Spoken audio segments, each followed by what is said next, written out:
بانی P T I کا police کے ساتھ تعاون سے انکار۔ لاہور پولیس کی 9 مئی کے 12 مقدمات میں پوچھ گچھ۔ بانی پی ٹی آئی نے جواب دیا پولیس پر اعتبار نہیں۔ تفتیشی آفیسر نے کہا آپ تعاون کریں ہم انصاف کریں گے۔ بعد میں بانی پی ٹی آئی نے 15 منٹ سوالات کے جوابات دیے۔ تفتیش کے دوران بانی کا پنجاب فورنزک ٹیم کو 3 ٹیسٹ دینے سے انکار کہا۔ ابھی بہت سے اداروں کے زیر تفتیش ہوں، فی الحال ٹیسٹ نہیں کراؤں گا۔ پولیس بانی پی ٹی آئی کے 3 ٹیسٹ کرنے آئی تھی۔ پولی گراف، وائس میچنگ اور فوٹوگرامیٹری ٹیسٹ شامل تھے۔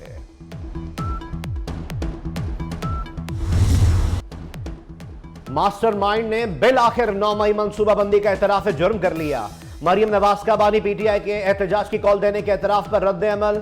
کہا 4 ماہ ٹانگ پر پلسٹر کے ڈرامے کے دوران منصوبہ بندی کی گئی۔ زمان پارک دہشت گردوں کا تربیتی ہیڈ کوارٹر بنا رہا۔ پی ٹی آئی سیاسی جماعت نہیں، انتشاری ٹولہ ہے۔ اس جماعت نے چینی صدر کا دورہ نہیں ہونے دیا۔ 2014 میں پارلیمنٹ، پی ٹی وی اور وزیر اعظم ہاؤس پر حملے کیے، پولیس کے سر پھاڑے، چوک میں قبریں کھودیں۔ سخت کارروائی قومی مفاد کا تقاضا ہے۔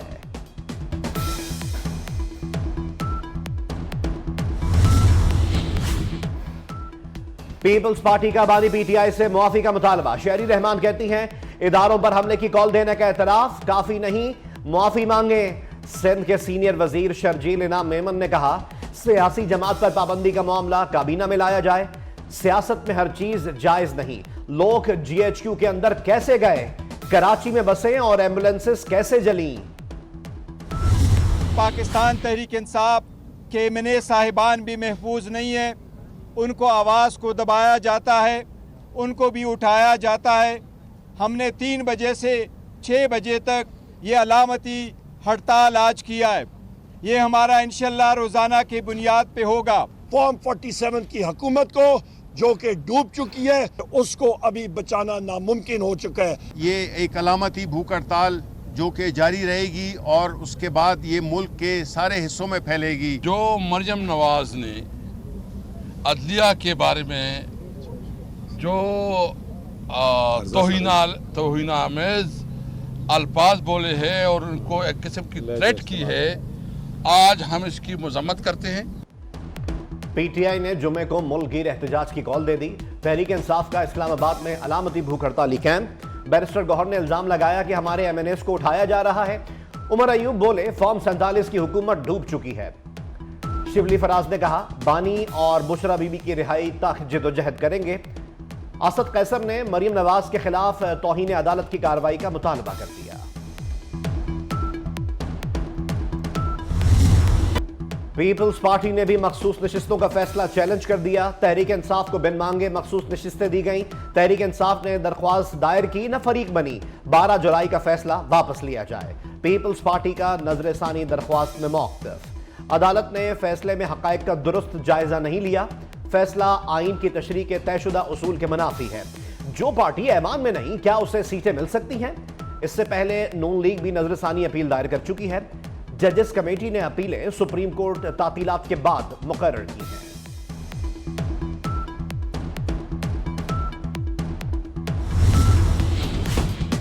وزیر اعظم شہباز شریف نے ایکسپورٹس $60 ارب سالانہ پر پہنچانے کا ہدف دے دیا۔ برآمد کنندگان کے مسائل 2 ہفتے میں حل کر کے رپورٹ پیش کرنے کی ہدایت۔ صنعتوں کے لیے سستی بجلی کا جامع منصوبہ بھی مانگ لیا۔ وزیر اعظم میاں شہباز شریف کی زیر صدارت برآمدات بورڈ کا اجلاس۔ وزیر اعظم نے کہا کہ پاکستان کی ترقی کے لیے سب کو محنت کرنا ہوگی۔ یورپ اور امریکہ تک پاکستانی سامان کی ترسیل کا دورانیہ کم کیا جائے۔ معیاری بیج اور زرعی اجناس کی برآمد یقینی بنانے کی بھی ہدایت۔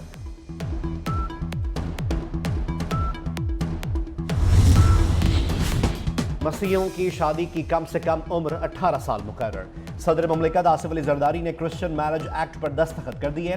پہلے شادی کے لیے مردوں کی عمر 16 سال تھی، مسیحی خواتین کے لیے عمر 13 سال مقرر تھی۔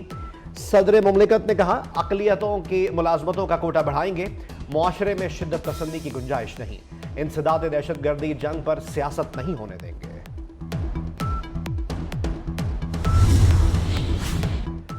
سندھ میں اسکولز میں گرمیوں کی چھٹیاں 14 اگست تک بڑھا دی گئیں۔ چھٹیاں گرمی اور بارش کے پیش نظر بڑھائی گئیں۔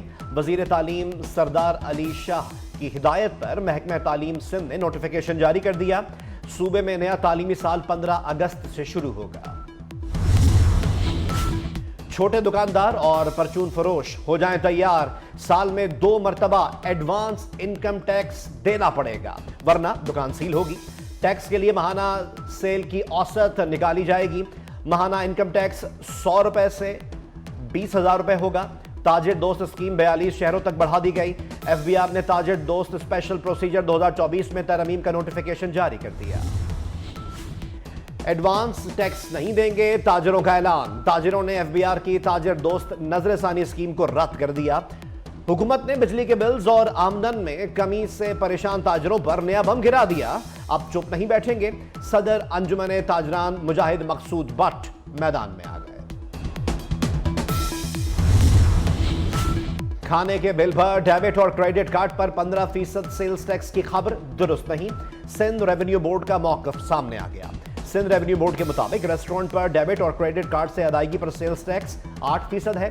فائنانس ایکٹ میں کیش پر بل پر 15% سیلز ٹیکس عائد ہے۔ ترجمان پی ٹی آئی رؤف حسن کا 2 روزہ جسمانی ریمانڈ منظور، اسلام آباد کی عدالت نے ایف آئی اے کے حوالے کر دیا۔ پی ٹی آئی کے دیگر 9 گرفتار ارکان کا بھی 2 روزہ ریمانڈ منظور۔ 2 خواتین کارکنان کو جوڈیشل ریمانڈ پر جیل بھیج دیا گیا۔ ایف آئی اے نے رؤف حسن کے 10 روز کے جسمانی ریمانڈ کی استدعا کی تھی۔ اسلام آباد میں پی ٹی آئی کا مرکزی دفتر ایک بار پھر سیل، دفتر فائر اینڈ لائف سیفٹی انتظامات نہ ہونے پر سیل کیا گیا۔ عمارت میں وائرنگ بھی معیاری نہیں، آگ بجھانے والے آلات بھی ایکسپائرڈ اور کم تھے۔ صدر اور وزیر اعظم سے ترکمانستان کے وزیر خارجہ کی ملاقات، تاپی گیس پائپ لائن اور دیگر منصوبوں کی جلد تکمیل کے لیے مضبوط عزم کا اعادہ کیا گیا۔ صدر مملکت آصف علی زرداری نے ترکمانستان سے تمام شعبوں میں 2 طرفہ تعلقات کو مزید وسعت دینے پر زور دیا۔ وزیر اعظم شہباز شریف کی ترکمانستان کی کمپنیوں کو پاکستان میں سرمایہ کاری کی دعوت۔ میں نے جمہوری روایات کا قتل نہیں ہونے دینا۔ 60 کے قریب افراد، وہ پاکیزہ لوگ، وہ اعلیٰ منصب پر بیٹھے لوگ، ایک ٹریول الاؤنس، ایک ڈیلی الاؤنس لینے کے لیے آگ کے اندر چیٹ کر جائیں۔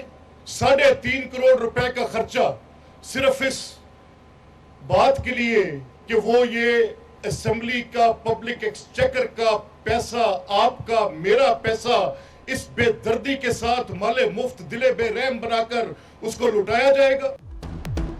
خاموش تماشائی نہیں بن سکتا، جمہوری روایات کا قتل نہیں ہونے دوں گا۔ اسپیکر پنجاب اسمبلی ملک محمد احمد خان کا 2 ٹوک اعلان، کہا ایوان کے تقدس کا مقدمہ عوام میں لے کر جاؤں گا۔ اسمبلی کے 1 دن کے اجلاس پر 3.5 کروڑ روپے خرچ آتا ہے۔ اپوزیشن کے 60 ارکان ٹریول الاؤنس لینے آئے، حاضری لگائی اور چلے گئے۔ بہنوں اور بیٹیوں کو گالی دینے کی اجازت نہیں دیں گے۔ امیر جماعت اسلامی نے انتخابات میں مبینہ دھاندلی پر سپریم جوڈیشل کمیشن بنانے کا مطالبہ کر دیا۔ حافظ نعیم الرحمان کہتے ہیں یہ کمیشن جیتنے والوں کو حق دلائے، ناجائز حکمرانوں کی عزت نہیں ہوتی۔ جمہوریت کی چیمپئن پارٹیز میں جمہوری اقدار نہیں۔ کراچی میں داؤدی بہرا جماعت کے پیشوا سیدنا مفضل سیف الدین کے اعزاز میں تقریب کا اہتمام گورنر سندھ کامران خان ٹسوری نے کیا۔ سیدنا مفضل سیف الدین نے کہا آپ کے فلاحی اقدامات قابل ستائش ہیں، خلق کی خدمت عین عبادت ہے۔ سیدنا مفضل سیف الدین نے گورنر سندھ کو خصوصی دعائیں دی۔ کوشش یہ ہوتی ہے کیونکہ ہم نے حلف اٹھایا ہوا ہے، ہم حلف کے پاسدار ہیں۔ میں قرآن پاک کی آیات پڑھ کے درود شریف پڑھ کے روز عدالت میں بیٹھتا ہوں اور یہ ہوتا ہے کہ رات کو سکون سے نیند آئے۔ کوئی ایسا غلط بھی ہو سکتا ہے، اسی لیے انٹرا کورٹ اپیل ہے۔ اگر میں سمجھتا ہوں کہ کوئی جج غلط فیصلہ کرتا ہے تو اس پہ اللہ کا قہر نازل ہوگا۔ جو جج جان بوجھ کر غلط فیصلہ کرتا ہے اس پر اللہ کا قہر نازل ہو۔ جسٹس طارق محمود جہانگیری کا اسلام آباد ہائی کورٹ بار سے خطاب، کہا آئین اور قانون کی پاسداری کا حلف اٹھا رکھا ہے۔ قرآن پاک اور درود شریف پڑھ کر عدالت میں بیٹھتا ہوں، کئی بار سکون سے سو نہیں سکتا کہ کہیں غلط فیصلہ نہ ہو جائے۔ ساون جوبن پر مختلف شہروں میں بارش سے جل تھل ایک۔ اسلام آباد، لاہور، گوجرانوالہ، گجرات، شیخوپورہ سمیت کئی شہروں میں موسلا دھار بارش۔ نارووالز اور سیالکوٹ میں ہائی لیول فلیش فلڈنگ کا الرٹ۔ نالا ایک ڈیک اور پلکھوں میں طغیانی متوقع۔ ملحقہ علاقے زیر آب آنے کا خطرہ، محکمہ موسمیات نے مزید بارشوں کی پیش گوئی کر دی۔ مارگلا کی پہاڑیوں پر تاریخ کی سب سے بڑی شجرکاری مہم کا باقاعدہ آغاز، وفاقی وزیر داخلہ محسن نقوی کی ہدایت پر 40 لاکھ درخت لگائے جائیں گے، چیئرمین CDA محمد علی رندھاوا کو ٹاسک دے دیا۔ تعلیمی بورڈ لاہور نے طلبہ کی بڑی مشکل حل کر دی، مینول طریقہ کار سے داخلہ فارم وصول کرنے کا طریقہ کار ختم، آئندہ سال امتحانات سے امیدوار آن لائن داخلہ بھجوا سکیں گے۔ رائٹر خلیل الرحمان قمر کو ہنی ٹریپ کرنے کا کیس، ملزمہ آمنہ عروج کا 3 روزہ جسمانی ریمانڈ منظور، عدالت نے دیگر 11 ملزمان کو بھی شناخت پریڈ کے لیے جیل بھیج دیا، جوڈیشل میجسٹریٹ نبیلہ عامر نے پولیس کی درخواست پر سماعت کی۔ مشرق وسطی تنازع کے حل کے لیے چین کا ایک اہم اور مثبت اقدام، الفتح اور حماس سمیت مختلف فلسطینی دھڑوں میں اختلافات ختم کرنے پر اتفاق، مذاکرات میں فلسطینی اتھارٹی کی حکمران جماعت الفتح اور حماس سمیت مختلف فلسطینی جماعتوں نے حصہ لیا، تمام دھڑوں کا فلسطین کی آزادی کے لیے مل کر کام کرنے کا اعلان، مذاکرات کی میزبانی چینی حکومت نے کی۔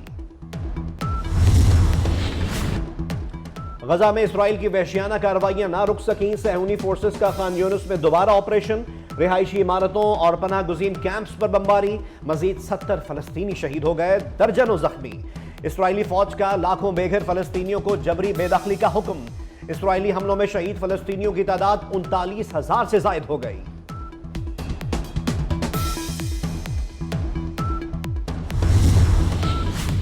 بنگلہ دیش کی حکومت مظاہرین کے احتجاج کے آگے بے بس، حکومت کوٹا سسٹم سے متعلق سپریم کورٹ کا فیصلہ آج باضابطہ طور پر قبول کرے گی۔ مظاہرین نے گزشتہ روز حکومت کو مطالبات کی منظوری کے لیے 48 گھنٹے کا الٹیمیٹم دیا تھا۔ ڈھاکہ سمیت دیگر شہروں میں حالات معمول پر آنے لگے، کرفیو برقرار، انٹرنیٹ اور ٹیلی کام سروسز ابھی تک معطل ہیں۔